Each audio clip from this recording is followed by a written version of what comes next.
Okay, so I would still consider this as a level 2 of absolute value equation, okay, solving for it.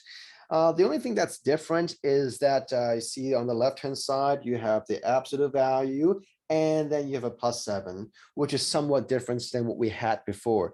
Now, what we had before, it was really nice. We have just an absolute value symbol with the expression within the absolute value symbol on the left, and we can deal with our two possibilities. Now, what about now? Can we do the two possibilities now? And we say, no, not yet, not yet. Let's clean this up a little bit. Let's make this a nicer expression by getting rid of the +7. And how do we get rid of the +7? We subtract 7 on both sides. Now we have something that is pleasant. Okay, that's what we want. And then now we can deal with the two possibilities. Okay, so that's pretty straightforward.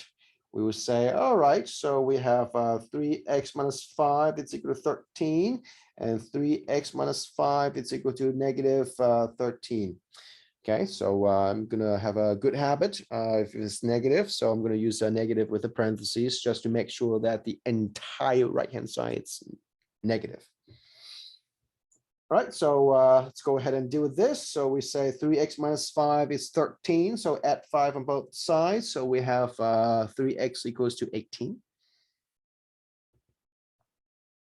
And then to get x by itself, we would divide 3 on both sides. So we would have 18 divided by 3 is 6.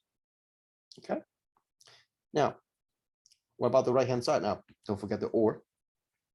We have 3x minus 5, it's equal to negative 13. So we're going to add 5 on both sides. That would give us negative 8. And then divide 3 on both sides. We have negative 8 over 3. Okay. All right. So I'm not gonna do the checking for this video because it's gonna be a little bit too long. I will let you do the checking, but I can go ahead and confirm you that they would both be the solutions. Okay, but please do the checking on yourself. So again, the crucial detail right here is that when can you do the two possibilities? You could do the two possibilities when and only when you have the absolute value expression isolated on the left. Okay. All right. Then you can investigate the two possibilities. But before that, please don't. Please don't. Okay. Clean it up first. So make sure that you understand this and then you're able to visualize it and be able to replicate this kind of thought process, not just the work, but the thought process whenever you see something like this. Okay. So this is 26.